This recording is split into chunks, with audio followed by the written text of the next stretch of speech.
Tout commence par de la fiction. À travers le festival Cannes Série, les collégiens de Cannes ont pu, à l'issue d'une projection, dialoguer avec l'équipe de production présente sur la construction d'un scénario.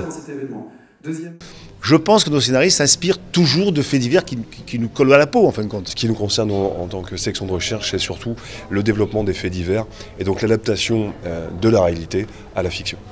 Mais le maire de Cannes, David Lisnard, a voulu aller plus loin en créant un projet pédagogique en complément de l'éducation civique reçue en classe de 4e, où pour la première fois l'équipe au complet du tribunal de grande instance de Cannes s'est déplacée dans 2 établissements scolaires afin de répondre aux questions des élèves.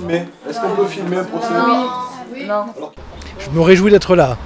Justement, aller dans un collège, c'est aussi la justice qui sort des murs et qui va porter un langage de vérité, un langage citoyen. On a peu l'occasion dans l'exercice de nos professions de faire partager notre expérience sous cet aspect-là en tout cas. Nous on espère communiquer notre plaisir à exercer ce métier, ces métiers. Et puis on s'aperçoit que on détecte un petit peu parmi les jeunes collégiens des vocations en devenir. Voilà, on voit bien que certains sont déjà très empreints d'un certain nombre de notions et de l'idéal de justice aussi, voilà, avec cette notion de ce qui est juste et de ce qui ne l'est pas. Pour les professeurs, l'échange entre les élèves et l'équipe de justice est constructif, car il colle à la réalité du quotidien. Pour nous, c'est entrer dans la réalité. On est dans des situations authentiques, on est dans la vraie vie. Et c'est vrai que parfois, c'est ce qui manque à l'éducation nationale un petit peu, c'est de sortir du collège et aller vraiment dans la réalité. Moi, je suis professeure de lettres, donc on rentre dans les textes par la littérature, mais la littérature, c'est la vie. Le tribunal, c'est des situations de vie. Et vraiment, on est en plein cœur de la citoyenneté, de la sociabilité et puis de leur futur être citoyen de la République française. Dernière étape du projet, la reconstitution d'un procès au tribunal de grande instance de Cannes, une leçon de droit grandeur nature, orchestrée par les collégiens. J'habite dans cet immeuble depuis 10 ans, tout se passait très bien, mais depuis que M. Sonner s'est installé, rien ne va plus. Merci M. Souffrant, vous pouvez regagner votre place.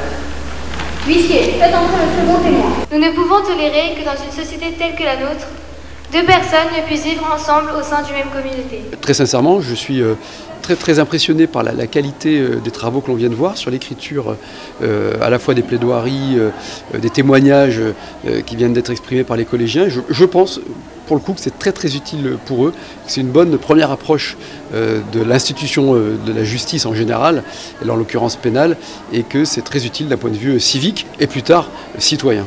Il a fallu près d'1 mois pour répéter ce vrai-faux procès avec tout un vocabulaire juridique où chaque collégien a pris la place de vrais magistrats. On sent qu'on a comme une responsabilité sur le dos et ça fait une impression pas quotidienne, qu'on n'a pas l'habitude d'avoir. Ça nous donne une vue d'ensemble, en tout cas de la magistrature. Et moi ça m'intéresse, du coup ça me donne envie de regarder encore un peu plus. Fin du procès, le jugement est donné face aux vrais magistrats présents dans la salle. Un pari réussi pour la mairie de Cannes qui vise à rendre plus accessible l'accès au droit et à l'apprentissage de la citoyenneté.